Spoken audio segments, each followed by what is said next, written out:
Welcome to Larry's Library and welcome to a new Top 10 Tuesday. It is the second month of 2025. So this time around, we are doing my top 10 must-have hardcovers that should be coming out this year, but are not out just yet. So we'll get right into it. At number 10, I have the Tomb Raider Colossal Collection, hardcover volume 1. Now, this one is being published by, I think it's Dark Horse this time, which is odd because all the material in here was originally Top Cow, Image Top Cow. And this was the series, one of the first things I started reading and collecting when I jumped back into comics in the year 2000.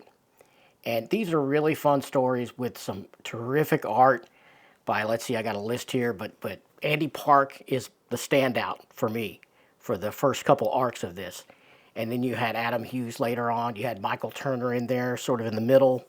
You had some Mark Silvestri, which was great. Tony Daniel takes a run during this period.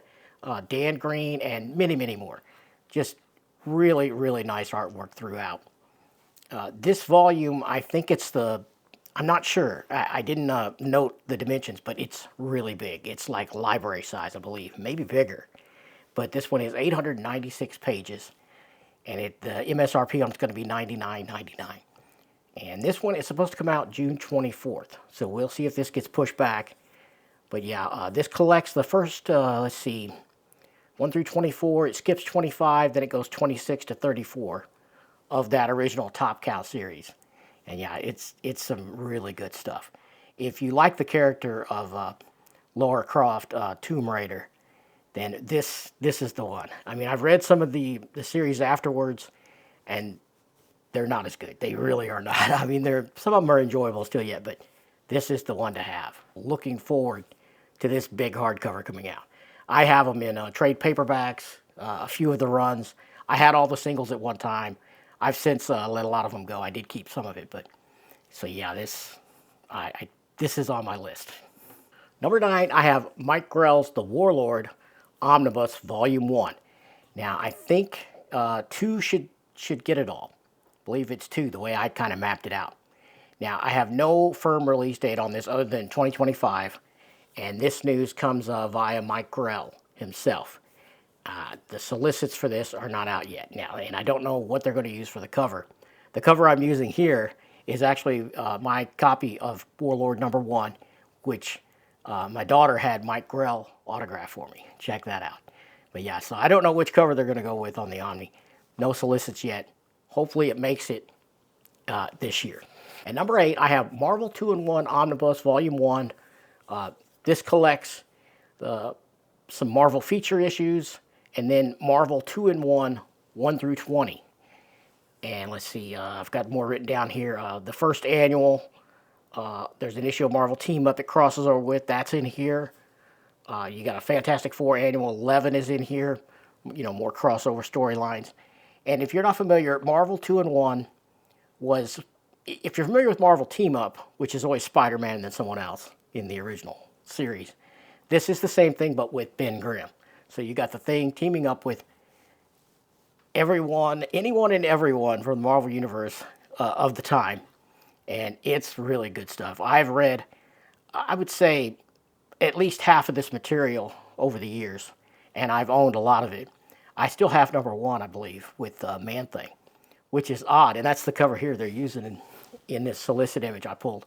And it's got the Man-Thing as brown, which he's always been green. You know, I think that was just a mistake, but very early appearance, and it's cool. I have that single. But this one is 888 pages, and the MSRP is $100. And this one is slated for June 17th of this year. So yeah, seriously looking forward to this. Now, at number 7, I have Marvel Fanfare Omnibus Volume 1. This collects Marvel Fanfare, the original 1982 starting series, 1 through 19, so the first 19 issues. It's in at a nice 736 pages, which for me is ideal for an omnibus. 700 to 1,000 is a nice size. Easy on the binding and easy to read and deal with. And so this one is another one with a $100 MSRP. This is scheduled for May 13th. Now, if you haven't read any of the issues from this, and I read them as they were coming out. Yeah, I'm that old. But As you can see with this beautiful Michael Golden cover, the first couple of stories, and it's an anthology series, so there are short stories, and some of them carry over into, more than one issue before they complete. And this first arc is Spider-Man and the X-Men in the Savage Land, and it is awesome. Chris Claremont writes, and you have art here by Michael Golden for the first, let's see, is it the first arc? I don't know. One of the arcs is by Michael Golden, and the other is by Paul Smith, and it is just fabulous. Tight, clean pencils. Look at the color just popping right off this cover. I love this material. I have most of the singles, and I'm going to keep them.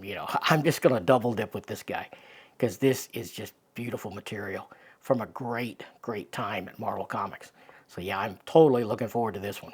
At number 6, in my top 10 must-have hardcovers of 2025, I have Lord of the Flies, the graphic novel.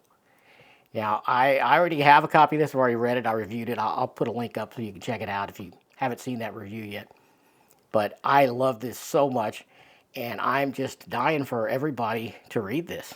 And a lot of people haven't yet because there has been no U.S. release still yet.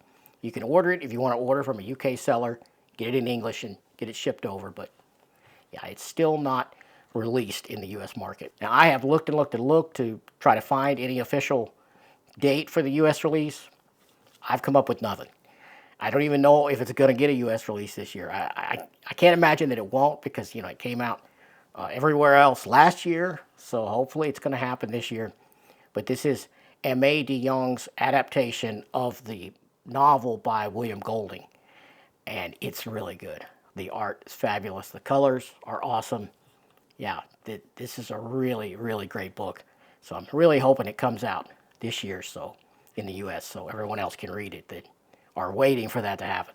Now, at number 5, I have Dark Room hardcover volume 2. Now, this finally had a official solicit, according to what I looked up, and it's slated for March 5th. Now, this is the direct sequel to Jerry Duggan and Scott Buoncristiano's Dark Room, the hardcover volume 1. This has a $19.99 MSRP, and I can't wait. This is the official cover, this image. And yeah, if you read Dark Room 1, then you definitely are going to want volume 2. And if you didn't, what are you doing? Go get it and read it. Check out my review. I'll try to link it too.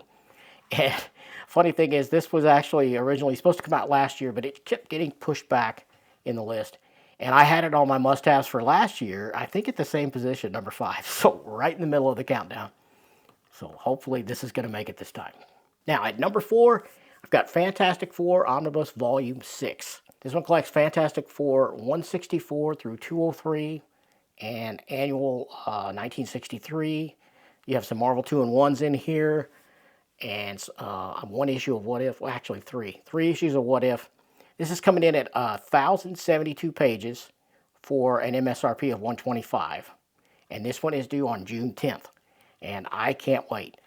This is getting close to, I think, the next volume is going to be probably going to collide with the John Byrne named omnibuses of FF.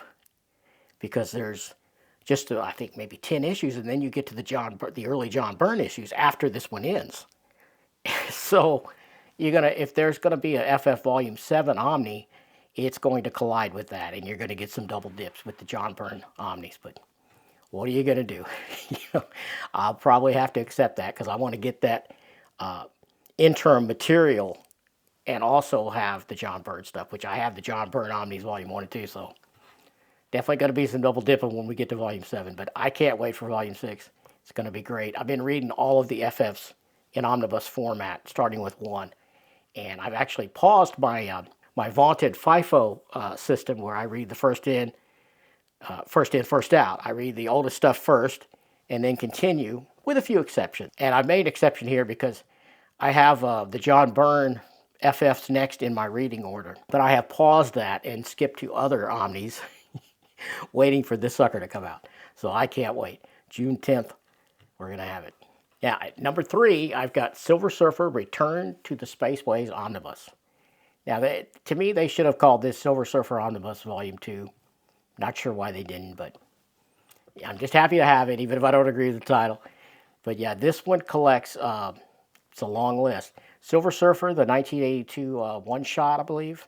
And that's the John Byrne Silver Surfer, which is excellent. Then you've got Silver Surfer, the 87 series, 1 through 33. Now, if I remember right, that is the Marshall and Rogers Silver Surfer. At least it starts out with that team. And it is fabulous, too. And then you have the Silver Surfer graphic novel. You have an 88 two-issue series.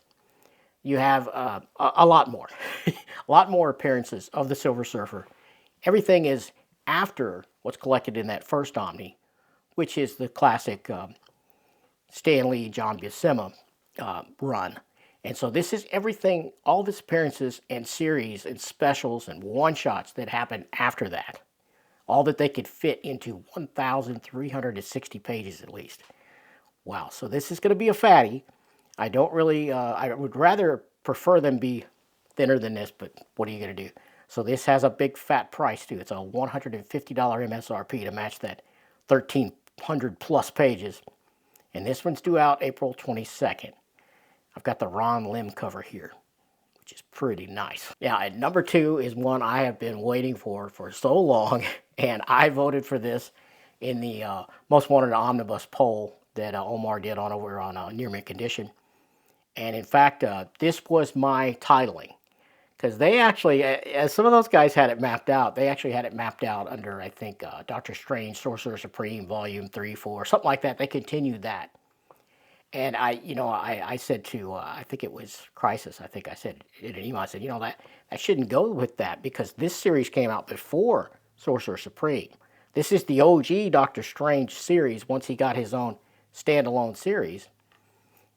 He was Doctor Strange, Master of the Mystic Arts. And so this is the 1972 series. It starts out with the gorgeous Frank Brunner art, which you see here on this cover, on the solicit here. Anyway, so I've been waiting for this one for a long time. I liked it a lot more than the 90 series. I think this is the one to have it. It starts out, like I said, 72, and it goes all the way to like 1986, I think, before it ends. This is like 78, 80 issues, something like that. But this is 776 pages, so we've only got, let's see, Doctor Strange 1 through 22. I said 72. It's actually the 1974 series, but it's 1 through 22, and then the first annual. And you've got a Tomb of Dracula crossover that's included. And you have the Marvel premiere from 1972. That's where I got that year. 3 through 14, which was headlined by Doctor Strange, and then he went into his own titled series. So this is excellent material. Really good stuff. If you haven't read anything from this era, you're really missing out. And I'm so happy it finally got here. Yeah, or it's going to get here. March 11th is when this one is due. And it is number 2 in my must-have hardcovers of 2025, at least in the realm of comic books. But my number 1 must-have comic hardcover of 2025 is Namor the Submariner Omnibus Volume 1. Yeah, we're finally going to get it. This one's supposed to be here August 12th. Now, this collects, I'm after this one primarily for the series that began with Stan Lee and the John Buscema artwork. And that was, let's see, what year was that? That was 1968. And oddly, I'm looking at the mappings here, this one only has one issue of that series that I've been trying to collect for the last 30 years. But that means we're going to get a volume 2, hopefully, and then we're going to get into the series proper. So what this has is all of the material, all of the appearances of Submariner from Fantastic Four, issue 4, and all the way through like appearances in Avengers, and there's an X-Men issue. And then the bulk of this book is the Tales to Astonish, issues 70 through 101, but not the complete issues.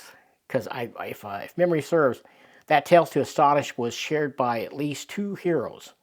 And so you had like half of the book was Submariner, and then half was Incredible Hulk for most of that run, I think. So this is going to include the Submariner portions of Tales to Astonish 70 through 101. And then you're going to get like Iron Man Submariner 1, which that is awesome. Has a Gene Colan cover I'll never forget. And then some more Tales of Suspense, some Strange Tales, Not Brand Ek. All these little appearances. until you finally, I'm pretty sure the book's probably going to end with issue 1 of the actual series that you see the cover for here. That was the first issue cover of the 1968 Submariner. And I love that series. I tried to collect it many times. And I think it ran for like 72 issues. So it's going to take a few volumes of this. It's going to take probably 3 to get it all. Now that we know only 1 issue's in this book. But yeah, I had issue 1. I had 3, 5, 6, 7, 8 like that. And I kept collecting them in dribs and drabs. And, read a little bit of it. Mainly I was waiting to complete it. And I just couldn't do it. It was too expensive to get anything in any kind of condition that was worth owning. There was a lot of ragged copies I passed on. But yeah, so I've been, campaigning for this to get here. And finally, Marvel's going to give it to us. Like I said, August 12th, this should hit. And for me, the volume 2 that has not been solicited is going to be the best one. But got to get the first one first, obviously. So that is my number 1 pick for must-have hardcover comic books of this year, 2025. It's hard to say that this early in the year, but that's where we're at. And that is my list. Let me know down in the comments if you're planning on picking up any of these, or if you are now after you see me gush about them. I don't know. Hope you like taking a look at this. And subscribe if you haven't already. Give me a thumbs up if you like this. And I will see you next time.